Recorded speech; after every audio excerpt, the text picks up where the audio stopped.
We should be. We're almost there. I almost feel alive. And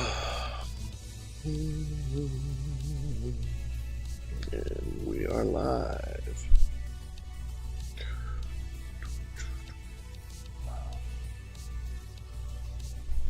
All right. I'm sure we'll get people jumping in here and see what's going on.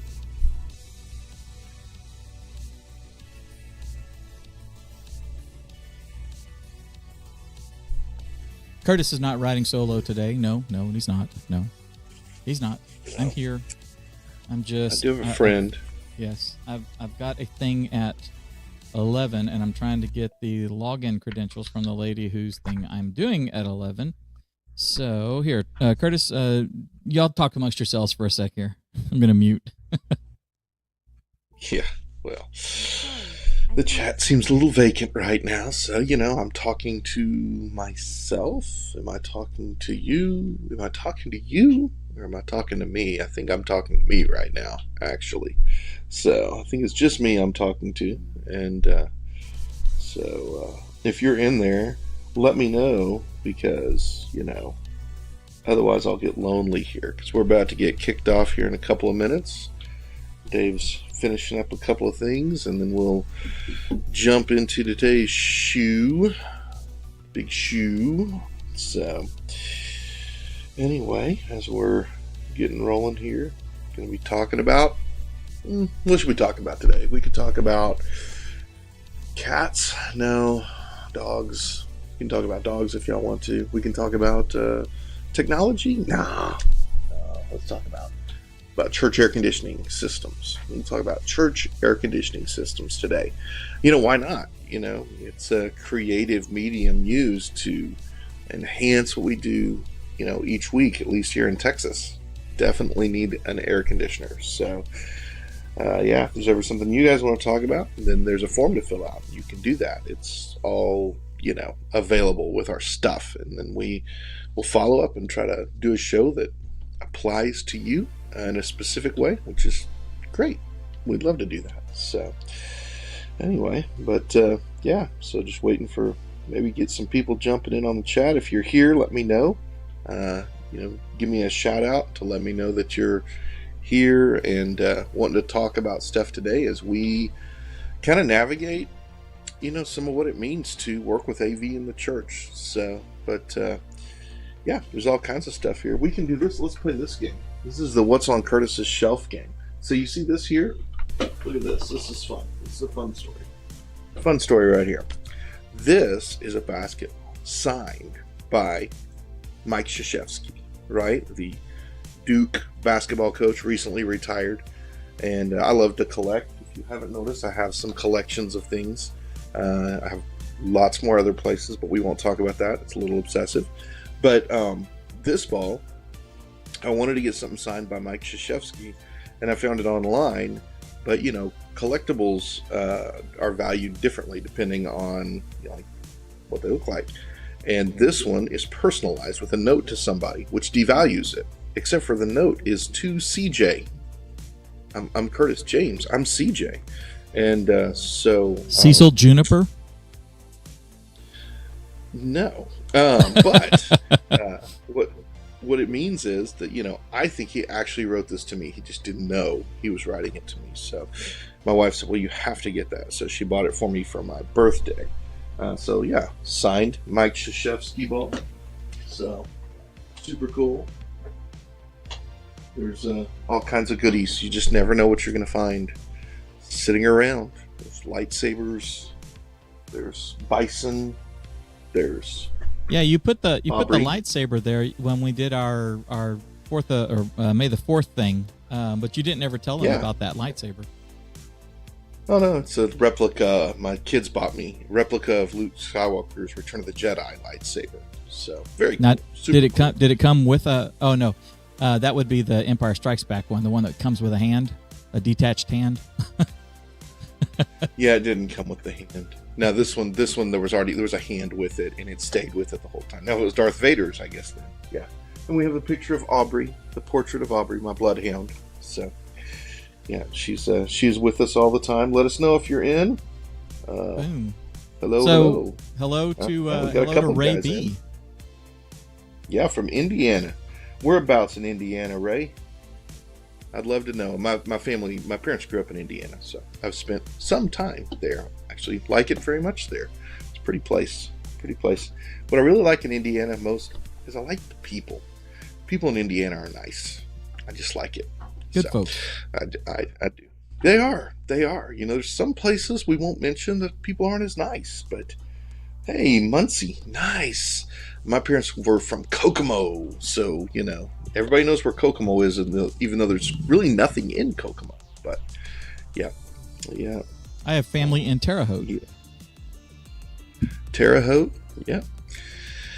We, I had a lot of family up there for a long time, but a lot of them had passed away, and the seems like the younger generations had kind of moved on. So we don't have near as many relatives up there anymore as we used to. So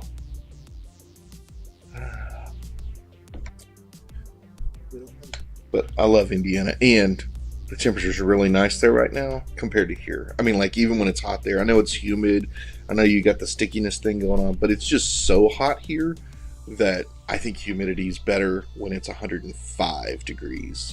That's just my personal opinion. So, oh, thanks. I appreciate it, Justin. I don't preach often, but our pastor's on sabbatical, so I preached the last 3 weeks on John chapter 3 and 4, and so it was fun for me. And keep watching, because the guy preaching the next 4 weeks is Ian Bunton, and he's the head of the World Missions Department for Southwestern Seminary. He's a church member, but he is just a great guy. He's an amazing preacher. So I encourage you to keep watching, because preaching's pretty good around our church. Matter of fact, if you like mine, then you'll like everybody else better, because everybody else is better than me at it. But the word's the word, so we're always happy to get to have that. And it won't return void, no matter how bad we try to mess it up. Is true. Yeah, he said hi in the chat, but he didn't. But no one responded. Dun, dun, I need dun. to figure out who's monitoring the chat. So. Well, hello. All right, so we will be getting Hello. started here in just a second. Let's see.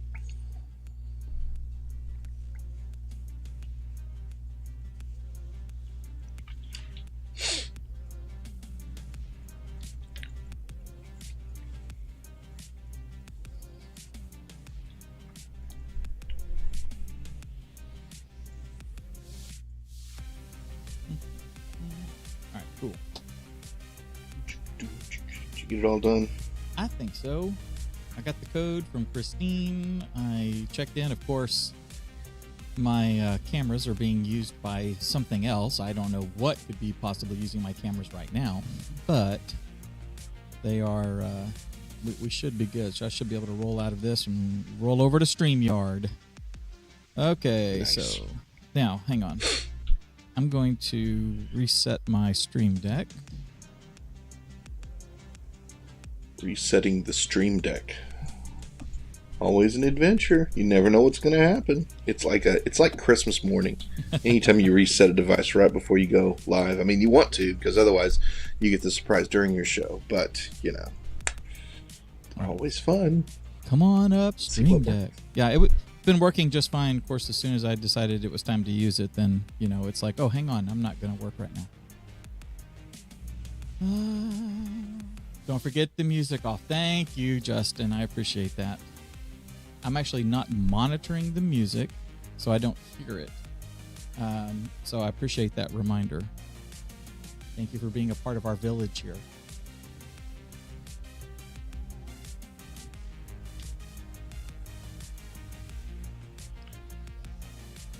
All right. Come on, Ready to roll out? almost. Come on. Come on, Dave. I'm impatient. It wasn't the Stream Deck itself, it was the Stream Deck app that stopped. Oh. What was it you were Always a saying? surprise. That Windows is always the problem? Yeah, because your Stream Deck is running on a Mac. No, It's running on Windows. No. It's all running on Windows. Yes, it is. Right. A lot of what's wrong with Windows is not Windows Microsoft fault. Some of it is, especially every new release they make, like every new release. But that's a whole other story. So, like the buggiest releases ever. So. All right, I'm gonna fly Sans deck today. I actually need to do a complete reboot. Every day or so, I do so much video stuff on here that eventually resources get kind of janky. So I usually will do a reboot right before you get on, but I haven't had time today. That's also actually a Windows problem because the way it caches stuff and doesn't release it. Yes, that's a big problem with Windows. Yes, so, it is. Yeah. All right, here we go, guys. I'm going to cut over here. And let me hit the record button. Let me turn down L Music.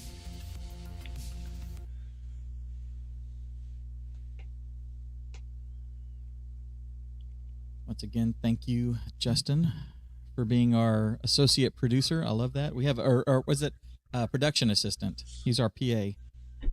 We have a PA. We went all the way to the UK for a PA, and it worked. UK for a PA. That's right. How many more initials can we put to something? That's right.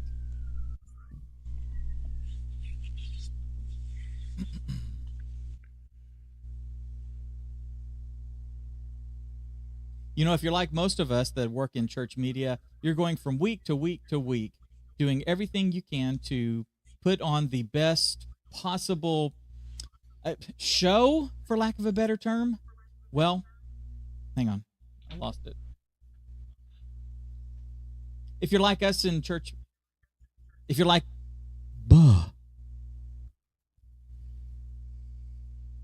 if you're like the rest of us in church media, every week you are trying to do your absolute best and give your absolute best performance for the people that are watching in the room, or I can't say it, Curtis. My brain farted.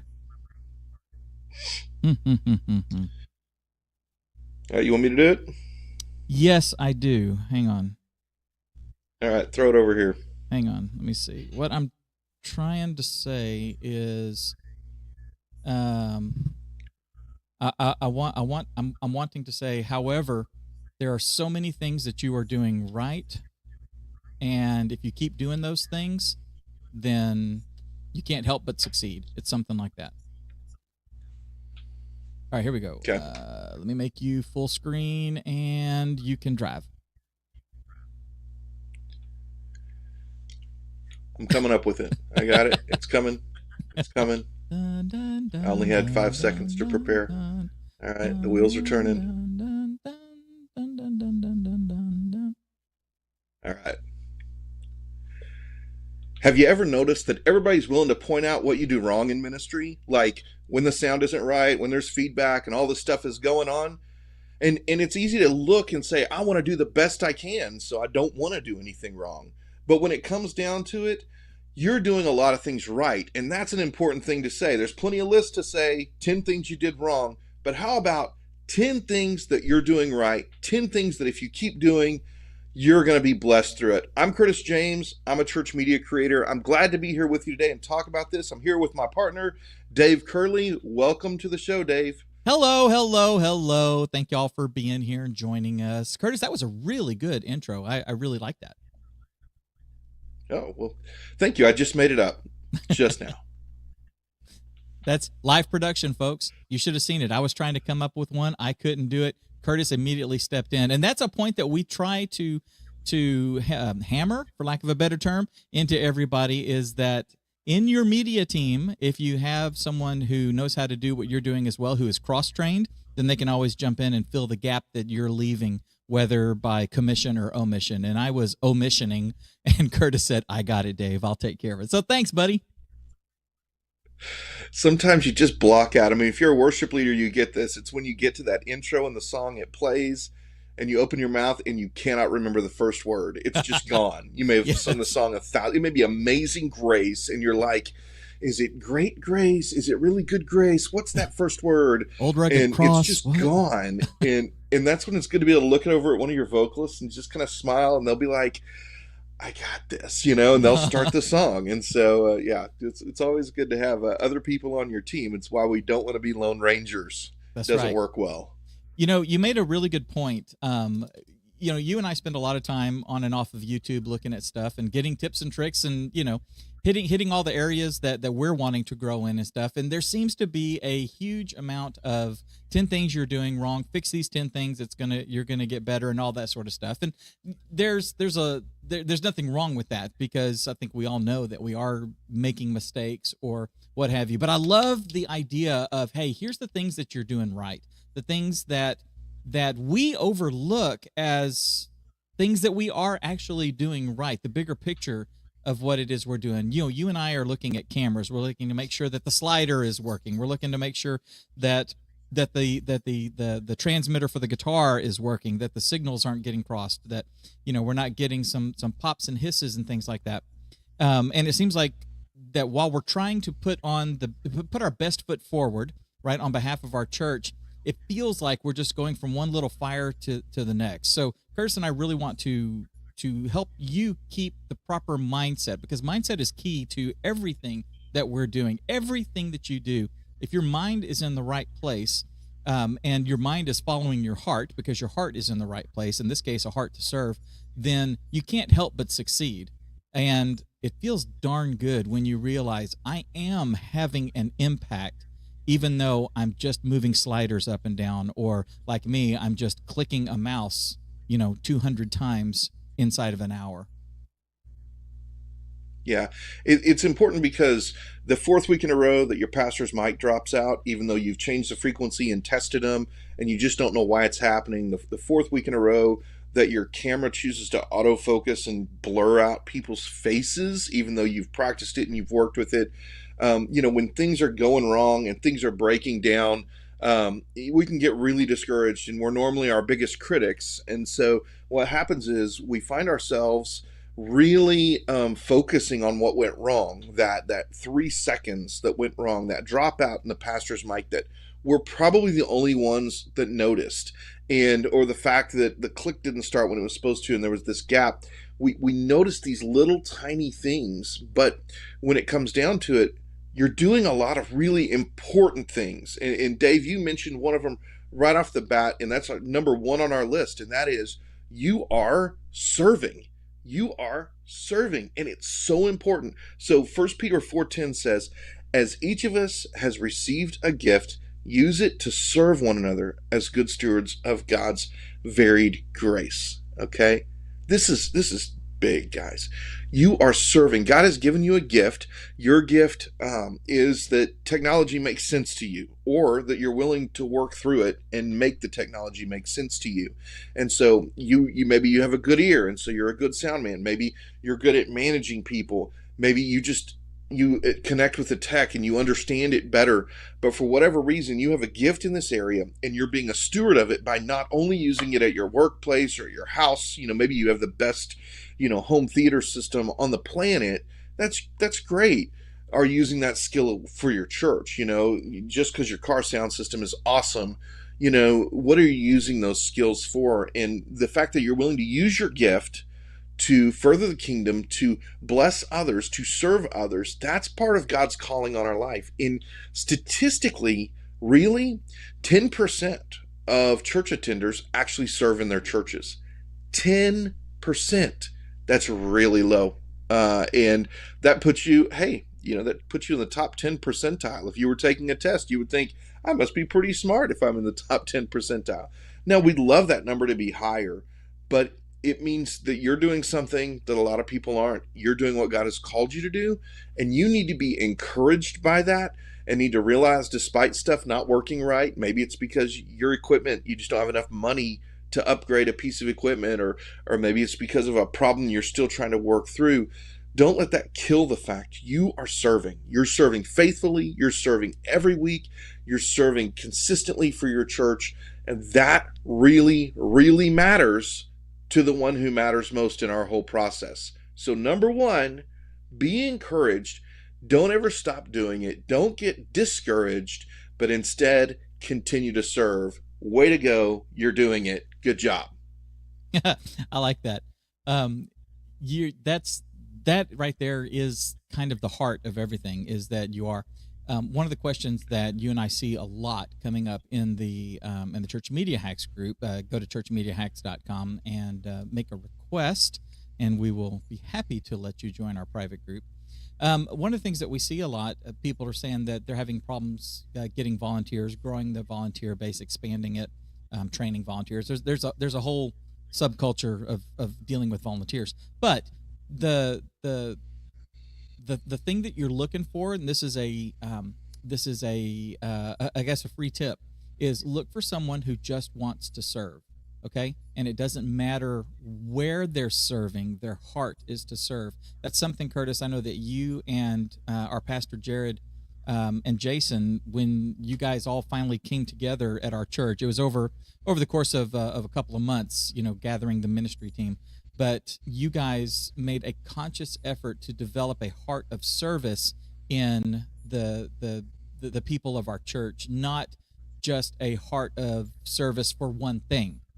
Someone who Right. is working in the media booth, if they get asked, "Hey, can you greet at the door?" Yeah, sure. That's fine. They'll get up out of their seat and run over and stand at the door and hug necks. That sort of thing. Yeah. Can you help us move the coffee bar? Can you go get the coffee bar set up or something like that? Absolutely. You just need to know where the key is to the cabinet. I mean, that's about it. But your heart is to serve, so it really doesn't matter. Now, in the area that we're in the technical area, in the media area, there's obviously training that has to happen. There's technical barriers that are a lot of times self-imposed by our volunteers, by people thinking it's too technical, I can't do it, I don't know how to run a camera, I've never worked for a television studio, I don't know how to live stream, I don't know what that means. The thing that you're looking for, and the thing that so many of us in this space kind of have a natural bent towards, is learning.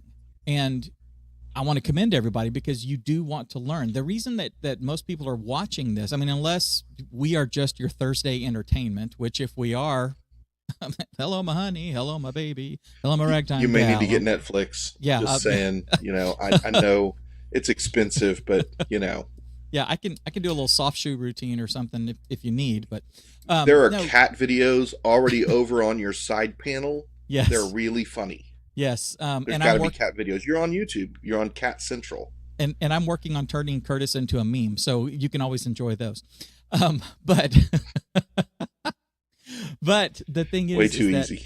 Is that you're here, and those of you that are here every single week, those of you that are subscribed to our channel, those of you that are a part of the community that we're building here over in the Church Media Hacks group here on this show, that shows that you have a willingness to learn. And if you have that willingness to learn, that is a huge thing that is not only going to serve you in ministry, it's not only going to serve you in the technical stuff that you're going to be doing, and being able to take your aspect of the ministry to the next level.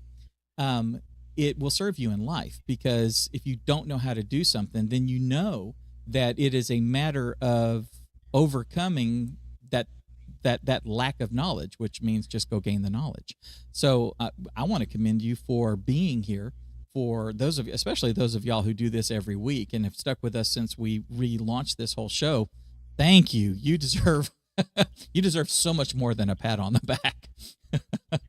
But that willingness to learn, that heart to learn, feeds right into that heart of service. And because you want to serve, because you want to honor God with your talents, having the willingness to challenge yourself and to take your talents to the next level, and just flat out having a God, how far can you push me? How far can you grow me attitude is huge. And that is not only a blessing to you, but that's a blessing to the people that you're serving. It's a blessing to the people in the congregation that are being served by the media team right there in the room, as well as the people that are online in the digital ministry, in the YouTube ministry, and the social media ministry, all that sort of stuff. So I commend you for that, and I thank you for that, because we need more of that out there. Yeah. So that's number 2. Number 2 is that you're learning. Number 3 is that you're sacrificing. You're sacrificing your time. I know that's kind of service, Mm-hmm. but you're also sacrificing probably other things. There's a good chance that you needed a new cable, and so you went out and bought that cable for your church. You need a new microphone, or you pitched in for this or that. But sacrificing is important, and serving results in sacrifice in some ways. But being intentional that we're willing to sacrifice is important. So Hebrews 13:16 says, "Do not neglect to do good and share what you have, for such sacrifices are pleasing to God." So when you're sharing what you have, you're sharing your time with your church, your time with your team, your time with your ministry team, but you're sharing your knowledge, you're sharing your background, and you may be sharing monetarily in different ways. But in all these ways, you're willing to sacrifice. This is one of the things that I always run into when people start to get interested in serving. They really they start to say, well, I don't have the time for this, and I can't do that. And you always end up having a conversation that says, yeah, well, it's going to cost you something. It's Right. going to cost you something. It may cost you time with your spouse. Okay, well, let's talk about this. Are we spending too much time away from our spouse? Well, if it's because you're serving in your church, then what else are you doing with your time that's taking you away from your spouse? Maybe serving is actually more important than those other things. But whatever it is, there's going to be sacrifice, personal sacrifice involved, because the Bible calls us to it. It's an essential part of being a follower of Christ, that we sacrifice like he sacrificed, even though we're not maybe sacrificing at the same level he is. But being willing to look at it and say, hey, there's a need here, and we need a $25 cable. I'll just buy it instead of going, hey, we got to increase the budget. There's not enough money here. Oh, I have to spend my own money. No, that's not the right attitude. The attitude is, well, God's given me this to give away to others. This is a way I can give. And so be willing to sacrifice. Chances are, given the position you're in, you are already doing that. You're already sacrificing. You're already putting yourself in that position. And that is awesome. So keep it up. Keep being willing to sacrifice, and let God direct you in that, and let him show you how you can sacrifice. And one of the ways you can sacrifice is kind of with this whole attitude that we face day in and day out, right, Dave? Yeah, you totally can. Before we talk about that attitude, we were talking in the previous thing about learning. And then now moving into sacrificing, which a lot of times means sacrificing your time, being the one who's willing to step up and say, we need to do this next thing, or we need to set up this new thing, or whatever. And so if that's you, if you are doing that, I want to let you know about our free guide that we have called Easy Live Streaming for Church. Was it Live Streaming for Church is the easy way? You can go to easylivestreaming.com and grab your free copy of it. A lot of people, Curtis, that are out there are still looking at how do I start streaming? Should I start streaming? Is live streaming a viable part of my ministry? Does it still matter? Is it still a thing? And I want to tell you that it is. In fact, in this book, we go over the 4 modes of live streaming, and we talk about how you can actually add live streaming to your ministry, like, I don't know, probably by the time you get to page 7 or something like that. You can immediately make live streaming a part of your ministry, even before you get to Sunday. And so just go grab a copy of that. It's free. We've got some recommendations of some things that you can do, some hardware that you can get, software that you can get. A great jumping off point is learning about the 4 modes of live streaming, and then seeing how you can put those into place in your ministry. So go to easylivestreaming.com, grab your free copy today. Now, Curtis, the thing that this is something that I run into from time to time, and maybe it's because I'm becoming an old fuddy-duddy. I don't know. You're almost a fuddy-duddy. You're fuddy, but you're going to be duddy here, in a few months. I'm not duddy yet. Not like you. No, you will be. It's coming.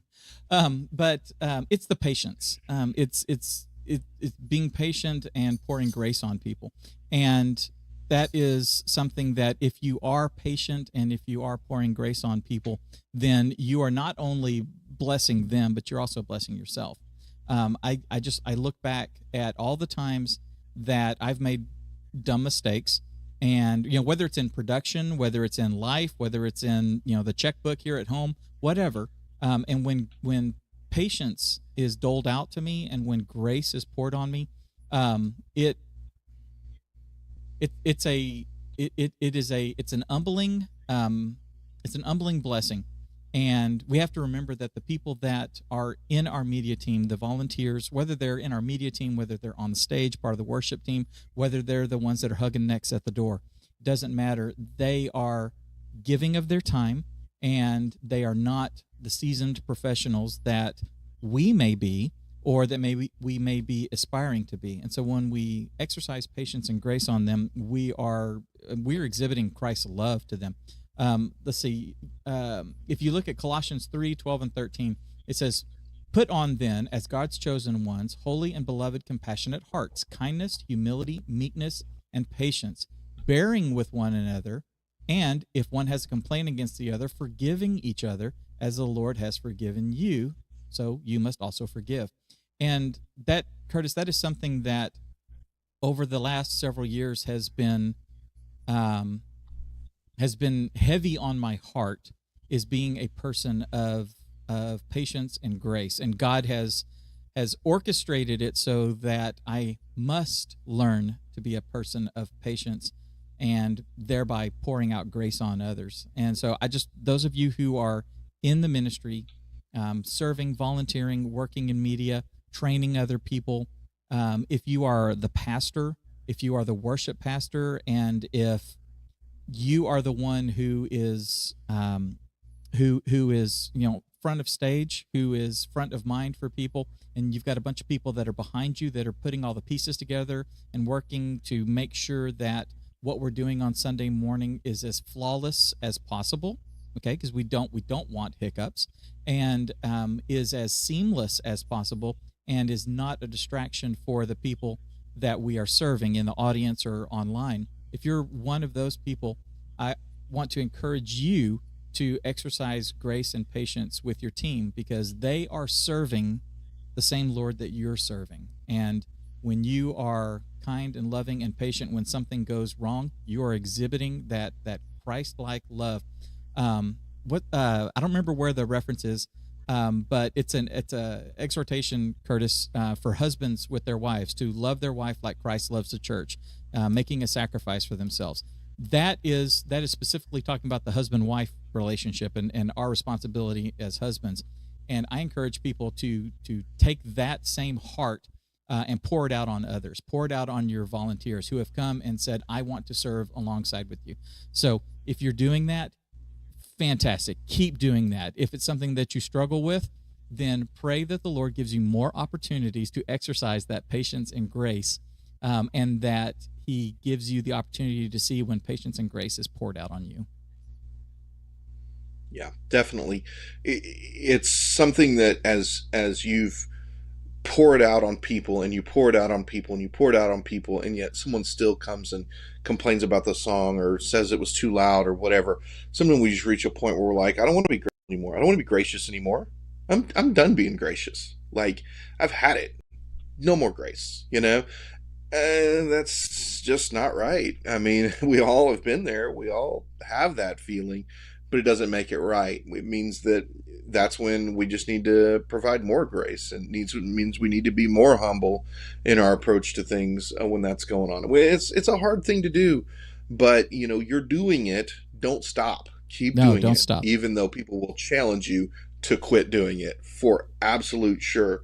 And as you're exercising that grace, sometimes you'll find you're exercising that grace under authority. So that's our number 5, is you're serving under authority. That is, you've got a pastor, you've got a worship pastor, you've got somebody leading in your booth, whatever.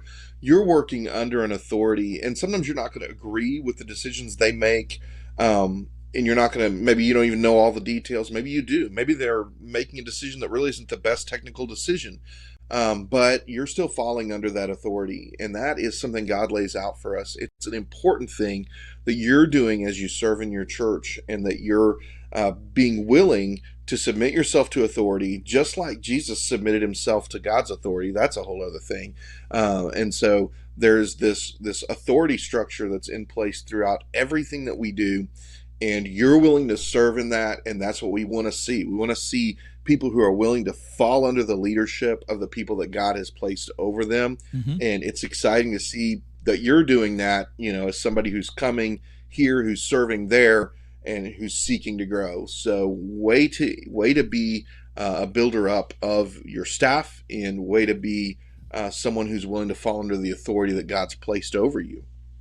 And when you are willing to fall under the authority of a spiritual leader that God has placed over you, that not only teaches you how to submit to authority, it also shows you the example of authority, so that when God puts you in a position of leadership, and I mean, it could be major, you could be, full-time staff member, for the first time and running the entire media department and what have you, or you could be the person who is kind of the number one go-to in the booth, and you've got two other people in there who are looking to you for leadership. And learning how to submit to your pastor, learning how to submit to those that are in authority over you, that God has placed in authority, gives you the right mindset to pour, again, that patience and grace onto the people who are serving with you as their authority. And ultimately, we're all serving under the Lord and trying to accomplish the ministry that He's called us to. Now, doing all of that and the things that we have gone over so far, the first, what do we see? We've done 5. So doing the previous 5 things, if you haven't realized it or not, what you're doing for the people who are looking at you. And, Curtis, I always heard that at any given point, there's like 7 people who are looking at you or seeing what you're doing. Now, I don't want to sound narcissistic, like, I've got 7 eyes on me the whole time, but, throughout the course of your day, throughout the course of your morning, on Sunday morning, your ministry time, your time at the church, you've got people that are observing you. And if you are doing the previous 5 things, and what you're doing is you're modeling service to them. You're showing them what it means to serve your God, to serve the congregation, the people that you are ministering to serve the leadership that God has placed over you, and you're just showing what it means to be a servant. And that is one of those things that once you are doing that, and once you realize I'm a servant of God and I am here to serve Him and to serve others, what ends up happening is that doesn't stop when you leave the doors of the church. That doesn't stop when you get in your car and get that AC pumping. It will flow in through the rest of your life. You will notice that, if you haven't already noticed it, you're going to start looking for it, that you start bringing that attitude of service and that ability to model a servant's heart to your family, to the children that you're raising, to the spouse that you're leading, or the spouse that you are partnering with, and your coworkers and your boss and all that sort of stuff. That heart of service that you're modeling and stuff is going to God is not only going to bless you by being obedient to Him, you're going to be blessing all these other people, because you're going to end up being one of those folks that others around you know that they can count on. They will look and say, you know what? When the chips are down, Curtis is always there, no matter what. We can throw anything at him, and he'll stop, take a breath, he'll sigh, and then he'll say, okay, how can we make this work? And then he'll start looking for solutions. Why? Because he has a heart of service. So I commend you for that. Keep doing that. Keep modeling that heart of service. It is contagious. Yeah. And as you're modeling that for people, then what you're going to find is you're going to get provided with the opportunity of something we alluded to a little earlier, and that is you're teaching others. Right. When you're looking at it and you're saying, hey, I can, a lot of people can learn to do what I'm doing. They can learn to click on this camera and click on that camera. They can learn when it's a good time to do it, when it's a bad time to do it. They can learn how to mix this sound and how to unmute and mute mics and stuff. Hey, your perfect trainees are 7th and 8th graders. Get them in there, get them in your booth, teach them how to do stuff. Yeah, you're going to have to, stay on them. Their attention span will be short. But what you'll find is when they're 9th and 10th graders, they'll be your best technicians in your booth, and when they're 12th graders, they'll be better than you. And then 5 years later, when they're leading the AV ministry at their own church in another place, then you actually will be impacting another church, not just the church you're in. And so teaching is really important. Teaching and training others. You're doing it right now. You're showing people, hey, here's how you turn it on, here's how you turn it off, all that kind of stuff. Use those opportunities to teach not just how to use the equipment, but how to serve in the church and impact people in that way. It's a great opportunity to engage people who are unengaged in other areas of the church. We talked about 10% of the church is normally serving. Well, you can help increase that by reaching out and training others. And my guess is you're probably doing that already. So that's a great thing to continue working on, to continue to develop others to serve in the ministry that you have such a heart for. And as you're teaching, this is number 8, as you're teaching and as you are serving and as you're modeling service and as you're doing all of that, what is happening subconsciously really is you're being an encouragement. You're encouraging others.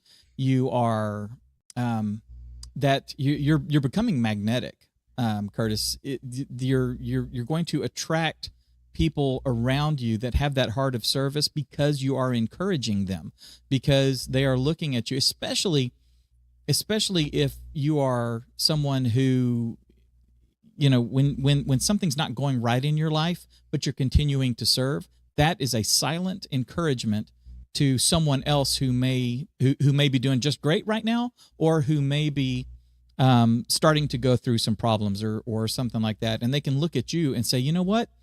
This person's life has fallen apart and nothing is going right. They cannot buy a win, and they are still here serving faithfully. They are patiently, faithfully, lovingly doing what God has called them to do. Oh, that I could be half the person that person is. You're just being an encouragement, and that's huge. Let's see, was it 1 Thessalonians 5:11? Therefore, encourage one another, build up one another. You can do this just by doing the things that God has called you to do, by teaching and training, by having a heart of service and stuff. And then on top of that, you can do it on purpose. You can be one of these people, especially if you're right there in the booth and someone makes a mistake and you turn around and say, hey, it's no big deal. Check it out. If you click right here, it fixes the whole thing. You just encourage that person who thought, oh my gosh, I just messed up everything. And just you being there and saying, it's no big deal, just click right here, is an encouragement. You can make somebody's day that way and bless somebody tremendously. And then, of course, the Lord's going to pour that same sort of blessing on you because you're encouraging others. And He, so many times in Scripture, He calls us to do that. And I think that's one of the biggest things. We go back to the greatest commandment, the 2 commandments. Love your God with all your heart, and love other people, and that encouragement that you're being like that is loving other people. So kudos. Yeah, and then our second to the last one is you're making a joyful noise. It's funny because a lot of times we're like, well, I'm concentrating. Like if I sing along microphone with the lyrics feedback while I'm clicking, the slides, if I'm singing along, I always get behind or get ahead because I know the songs, and so I can see all the words. They're all in front of me. I don't understand why everybody's having a problem. And so a lot of times I can't sing while I'm doing certain things. I can't sing if I'm trying to mix because I can't hear, because my voice is louder in my own head. Now, right. Sometimes when things are all mixed in, I'll join in singing, but we can't deny the fact that we're a part of making a joyful noise. We're operating an instrument, just like the keyboard or the drums or the guitar. Right. We're operating an instrument that's making a joyful noise, whether that's in our room, through the stream, whatever. We are doing that. And so now the Bible tells us we're supposed to sing. The Bible tells us we're supposed to do these things. So if we never do those things, then there's something missing from our worship. But it's also something worth acknowledging that when we are the ones who are mixing the audio, when we are the ones who are working through these things, we are making a joyful noise. And it's important that we not negate our act of worship involved in that. And so That is essential to the process, and you're doing it right now. You are serving in that way, and you're making a joyful noise, just like the Bible encourages us to. Exactly. And guys, when you're doing all of these things, and if you're like me, you haven't really stopped and thought about just what it is that we're doing. And Curtis was kind enough to actually put together this list, this breakdown of what it is we're doing every single week as we're serving. And that's when you look at the totality of this, what you are doing is you are helping to amplify the gospel. You're fulfilling the Great Commission. Mark 16:15, he said to them, "Go into all the world and proclaim the gospel to the whole of creation." That's what we're doing. That God has placed you and me in this time in history to have access to the technology that we have access to right now. He placed Gutenberg in the time that he did then, the creation of the printing press. That the people that were involved in that process and that started taking handwritten Bibles and mass producing those Bibles, God ordained that they be at that point in human history to do that thing. And the impact that it has had on amplifying the gospel is unparalleled. Never before in history has the Word of God been able to reach more people up to that point, and as a result of that point, until we get to now. So we're amplifying just that one point, just the ability to have the Bible everywhere. We are able to even go beyond that because of the technology that we have right now, so that everyone will be without excuse. Everyone will have heard the news of Christ, the gospel, the saving power of his grace. And that is what we're doing. We're here to amplify the gospel. Take everything that you're learning here, that you're learning on other YouTube channels, on other areas where you're improving your skills, leadership courses, all that sort of stuff. Everything that you're doing, suck all of that in and use it to go and change people's lives by amplifying the gospel. If you've enjoyed this, be sure to give us a like and a thumbs up. We love you, and we'll see you in the next video. Booyah! There you go. That was good. We got some activity over here in the feed. 1S Lugaroo. Lugaroo? What's a Lugaroo? Sluggaroo. Sluggaroo? One Is that what it is? Sluggaroo. One Sluggaroo. Yeah. Okay. Baseball player? He's in St. Louis. I'll bet he's a St. Louis Cardinals fan. Oh. I don't know. I What got if a he's a really good Cardinal? friend that's a St. Louis Cardinals fan. He's right on the other side of this wall. Oh, yeah. And unfortunately, I really like him, but he's a Cardinals fan. I'm not sure how I feel about that. His if we had a whole baseball office team, is Cardinal. oh my gosh! If He's you're got a Cardinals refrigerator fan, that's Cardinal. okay, yeah, he's okay. Like you have no idea. This guy like goes to the fantasy camps and he's got like every signature. It's an impressive collection. He keeps going to the fantasy camps. That's what I like. It's amazing. It is an amazing collection. He's got signed balls, signed jerseys. I mean, just you'd freak out if you saw his house. He has like this, St. Louis Cardinals shrine that's incredible. So anyway, just for you to know, there are Cardinals fans around here too, and we think they're okay. So you could be okay too, Sluggaroo. Just letting you know, you could be. Wouldn't it be funny if Sluggaroo was like, "Yeah, go Astros"? Nice. Let's see. Nice. So Justin had a question. I saw something. Motion sensor on the camera. Okay. Motion sensor on the camera. I had a preacher who moved around after fixing the camera to the pulpit. Does the camera pick up people standing up, walking past? Okay, so it really depends. If you're, are you talking about like a pan tilt zoom camera? I know that just my little example right here, the OBS bot, whatever. Is that whatever is the dominant thing, it's got some artificial intelligence in it, and it says, hey, this is the subject, so it wants to stay on the subject. I do know that the PTZ cameras, Curtis, like the ones that we have, there's actually a firmware update. The new ones are coming with it enacted, but there's a firmware update for them that will basically turn on some of those smarts so that it can track what is happening on the the screen, whatever it is. I kind of I've not played with it yet, but I liken it to the autofocus. It's whatever. Well, for autofocus, most of the autofocus is like contrast based, right? So wherever there's more contrast, that's basically putting something in the foreground versus something in the background. Where that is, that's what it's going to grab onto. So my guess is going to be that, say with the PTZ cameras, if it's focused and locked in on, say, the pastor, and as he's pacing around, all that is great. But then somebody, in the near field stands up.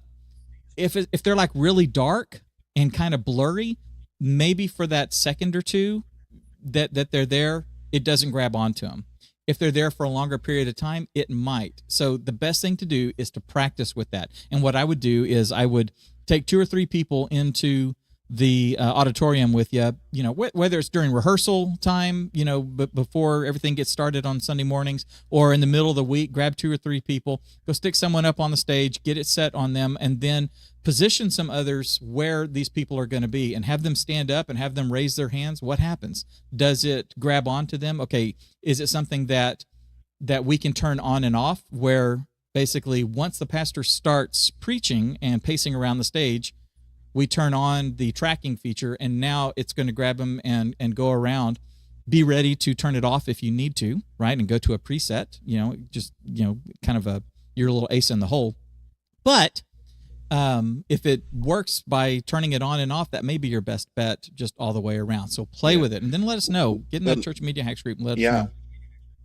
I've experienced using this feature with drones, where you can choose your subject. And so it doesn't just pick by what's going on. You actually choose your subject, and then you lock in on that subject, and they do pretty well as long as you don't move quickly. And there's sometimes if something blocks their view or something, then they can lose it, or sometimes they'll just drop it. It does work pretty well. The one other thing that you got to factor in, especially with a PTZ, it's not as bad with drones, but it's worse with PTZs, and that is the robotic aspect of, okay, stepped over here and or stop. When you lose the natural pan and tilt that a cameraman gives you, it can get really choppy and unnatural feeling, and it just feels like you're like a robot following this guy around. So it's okay, but not usually great for that.